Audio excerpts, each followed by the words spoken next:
Assalamualaikum warahmatullahi wabarakatuh. Saya ucapkan terima kasih kepada dosen pengampu mata kuliah Ekonomi Makro yaitu Bapak Freddy Handoko, SPD MAK, yang telah memberikan kesempatan kepada saya untuk presentasi melalui via video. Perkenalkan, nama saya Ilma Aulia dari kelas Akuntansi Keuangan Perusahaan kelas 2C. Saya akan menjelaskan tentang pengantar ekonomi makro. 3 masalah pokok ekonomi.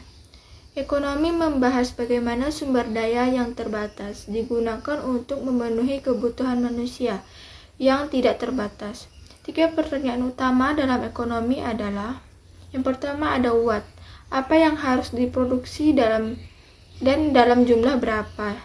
Suatu negara harus menentukan barang dan jasa yang akan diproduksi berdasarkan kebutuhan dan permintaan masyarakat. Contohnya, pemerintah memutuskan untuk fokus pada produksi beras dibandingkan gandum karena konsumsi beras lebih tinggi di Indonesia. Yang kedua, how, bagaimana cara memproduksi.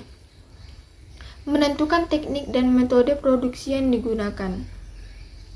Contohnya, apakah harus menggunakan tenaga kerja manusia yang banyak atau padat karya, atau mesin yang canggih atau padat modal. Yang ketiga ada untuk siapa barang diproduksi. Menentukan distribusi barang dan jasa, apakah untuk masyarakat luas atau kelompok tertentu. Contohnya, subsidi BBM diberikan agar lebih terjangkau oleh masyarakat miskin. Masalah dalam ekonomi makro, masalah stabilisasi atau jangka pendek. Yang pertama ada inflasi. Kenaikan harga barang secara umum mengurangi daya beli masyarakat. Yang kedua, pengangguran. Banyaknya tenaga kerja yang tidak terserap dalam dunia kerja. Yang ketiga, neraca pembayaran. Perbedaan antara jumlah ekspor dan impor suatu negara. Masalah pertumbuhan atau jangka panjang. Pertumbuhan penduduk. Bertambahnya jumlah penduduk berpengaruhi pada kebutuhan ekonomi, kapasitas penduduk, kemampuan suatu negara dalam produksi barang dan jasa. Investasi, pembelian barang modal untuk meningkatkan produksi di masa depan. Contohnya, ketika inflasi tinggi, harga kebutuhan pokok naik dan masyarakat kesulitan membeli barang. Pemerintah harus mengendalikan inflasi agar harga tetap stabil. Perekonomian nasional.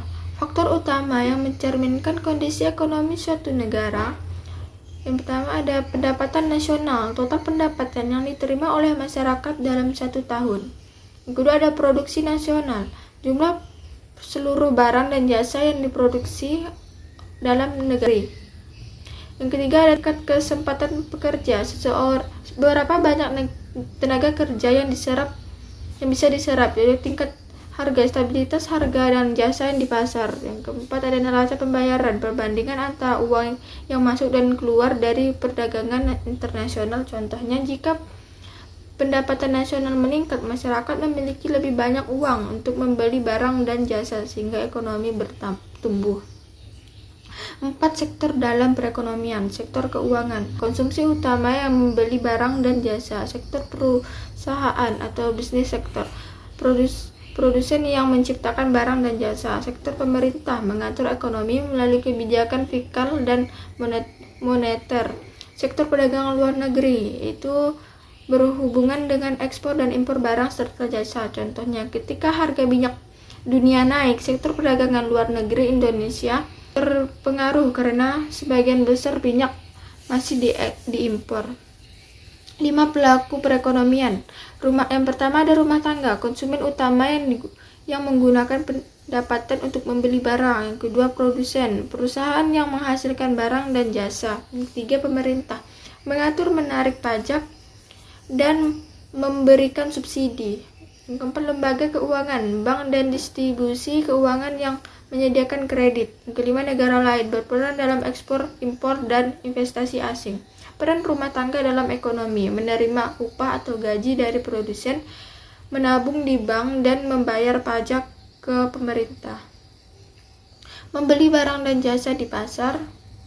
Contohnya, seorang pegawai mendapat gaji, sebagian digunakan untuk belanja kebutuhan pokok, sebagian ditabung di bank, dan sebagian digunakan untuk membayar pajak. Peran produsen dalam ekonomi. Memproduksi dan menjual barang serta jasa membutuhkan tenaga kerja dan kredit usaha. Contohnya, sebuah pabrik mobil membutuhkan karyawan, bahan baku, dan pinjaman dari bank untuk meningkatkan produksinya. Peran pemerintah dalam perekonomian. Menarik pajak untuk pendapat negara, memberikan subsidi bagi distribusi strategis, memberi barang dan jasa untuk keperluan negara, meminjamkan uang dari luar negeri untuk pembangunan. Contohnya, pemerintah memberikan subsidi pupuk kepada petani agar harga pangan tetap stabil. Peran lembaga keuangan, menerima simpanan dan memberikan kredit penyediaan uang untuk kegiatan ekonomi. Contohnya, bank memberikan pinjaman kepada pengusaha kecil untuk modal usaha. Peran negara lain dalam ekonomi, mengimpor barang yang tidak tersedia di dalam negeri, mengekspor barang yang diproduksi dalam jumlah besar, memberikan pinjaman antar negara. Contohnya, Indonesia mengimpor gandum dari Australia karena tidak bisa memproduksi sendiri dalam jumlah besar. 4 jenis pasar. Yang pertama, pasar barang, yaitu tempat jual beli barang konsumsi. Yang kedua, pasar uang, tempat jual beli uang dan kredit. Yang ketiga, pasar tenaga kerja, tempat mencari kerja dan memberi kerja bertemu. Yang kelima, pasar luar negeri, pasar yang melibatkan perdagangan ke antar negara. Pendapatan nasional. Jumlah pendapatan yang diterima oleh seluruh rumah tangga keluarga di suatu negara dari penyerahan faktor produksi dalam suatu periode, biasanya selama 1 tahun. Yang kedua, salah satu indikator untuk mengukur laju pembangunan dan perkembangan tingkat kesejahteraan suatu negara dari waktu ke waktu. Indikator arah, tujuan, dan struktur perekonomian suatu negara. Produk domestik bruto atau PDB, baik atas dasar harga berlaku maupun atas dasar harga konstan, menjadi salah satu indikator penting untuk mengetahui kondisi ekonomi di suatu negara dalam suatu periode tertentu. Pendapatan nasional, 3 pendekatan. Yang pertama, pendekatan produksi, yaitu menghitung total barang dan jasa yang diproduksi dalam suatu negara dalam 1 tahun, fokusnya pada output atau hasil produksi. Contohnya, jika Indonesia memproduksi 100 juta ton beras, 50 juta unit mobil, dan 10 juta unit rumah, nilai totalnya akan dijumlahkan untuk pendapatan PDB.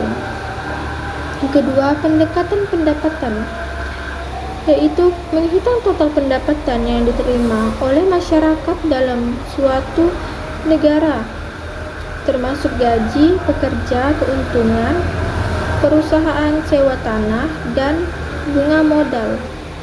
Contohnya, jika seorang petani mendapat 5 juta per bulan, buruh 4 juta, dan pemilik pabrik 10 juta, maka semuanya dijumlahkan sebagai pendapatan nasional.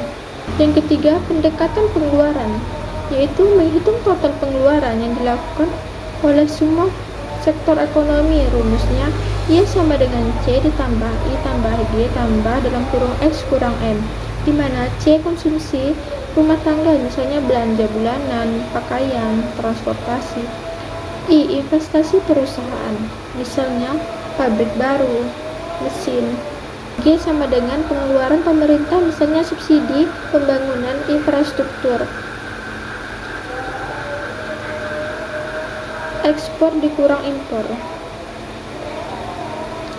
Pendekatan produksi, 9 lapangan usaha atau sektor, yaitu pertanian, peternakan, kehutanan, dan perikanan, contohnya hasil tani ikan, kayu. Pertambangan dan pengendalian, contohnya hasil emas, batu bara, minyak. Industri pengolahan, contohnya pabrik manufaktur. Listrik, gas, dan air bersih, contohnya PLN dan PDAM.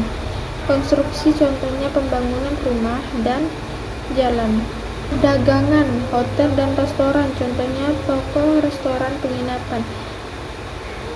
Pengangkutan dan komunikasi, contohnya ojek online, perusahaan telekomunikasi. Keuangan atau real estate dan jasa perusahaan, contohnya bank dan leasing. Jasa-jasa termasuk jasa pelayanan pemerintah, contohnya dokter, guru, polisi. Setiap sektor tersebut dirinci lagi menjadi sub-sub sektor. Pendekatan pendapatan merupakan jumlah belas jasa yang diterima oleh faktor. Yang pertama, faktor produksi yang ikut serta dalam proses produksi di suatu negara dalam jangka waktu tertentu, biasanya 1 tahun. Belas jasa faktor produksi yang dimaksud adalah upah dan gaji, sewa tanah, bunga, modal, dan keuntungan. Semuanya sebelum dipotong pajak penghasilan dan pajak langsung lainnya. Dalam definisi ini, PDB mencakup juga penyusutan dan pajak tidak langsung atau neto, pajak tak langsung dikurang subsidi. Pendekatan pengeluaran, semua komponen permintaan akhir yang terdiri dari yang pertama, pengeluaran konsumsi rumah tangga dan lembaga swasta nirlaba. Yang kedua, pengeluaran konsumsi pemerintah. Yang ketiga, pembentukan modal tetap domestik bruto. Yang keempat, perubahan inventory. Dan yang kelima, ekspor, yaitu merupakan ekspor dikurangi impor. Pendekatan pengeluaran, yang pertama, sektor rumah tangga. Consumption expenditure, contohnya belanja sehari-hari oleh masyarakat. Sektor perusahaan swasta, investasi membeli aset oleh perusahaan. Sektor pemerintah, government expenditure, subsidi, gaji pegawai negeri, pembangunan infrastruktur. Yang keempat, perdagangan, sektor perdagangan luar negeri, ekspor neto, M kurang M.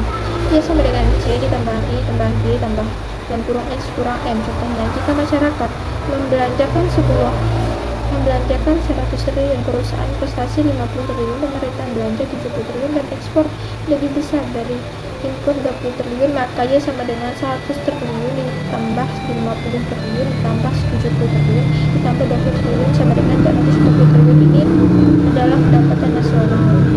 Indikator ekonomi turunan, PDB. Pertama, produk nasional bruto. PDB ditambah dengan pendapatan neto dari luar negeri. Contohnya, jika warga Indonesia bekerja di luar negeri dan mengirim uang ke dalam negeri, itu termasuk PPNB. Kedua, produk nasional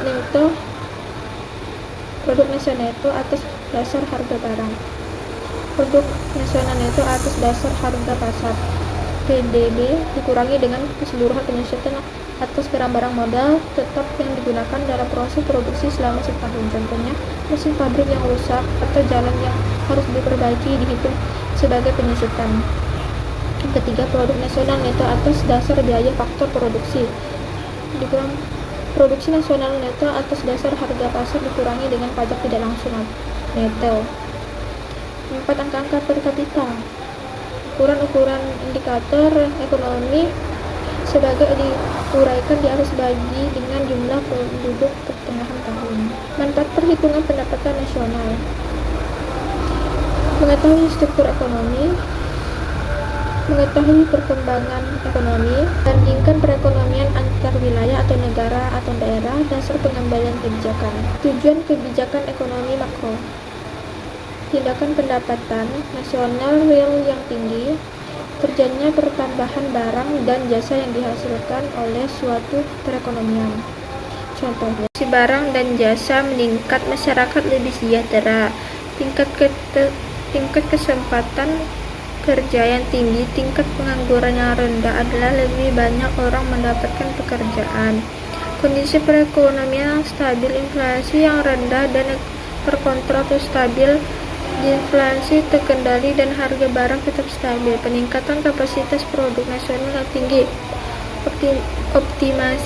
optimasi sumber daya, menggunakan sumber daya yang optimal untuk pertumbuhan ekonomi, distribusi pendapatan yang merata, keadilan dan mengurangi keborosan adalah mengurangi kesejahteraan kaya atau miskin, neraca pembayaran yang berimbang, maksudnya ekspor dan impor dalam kondisi seimbang agar tidak defisit. Contohnya, ketika pengangguran tinggi, pemerintah bisa membuat program padat karya untuk menciptakan lapangan kerja baru. Kesimpulan dari presentasi materi yang telah saya sampaikan adalah pendapatan nasional penting untuk mengukur pertumbuhan ekonomi dan menentukan kebijakan yang tetap agar masyarakat semakin sejahtera. Sekian video presentasi dari saya, kurang dan lebih saya mohon maaf. Assalamualaikum warahmatullahi wabarakatuh.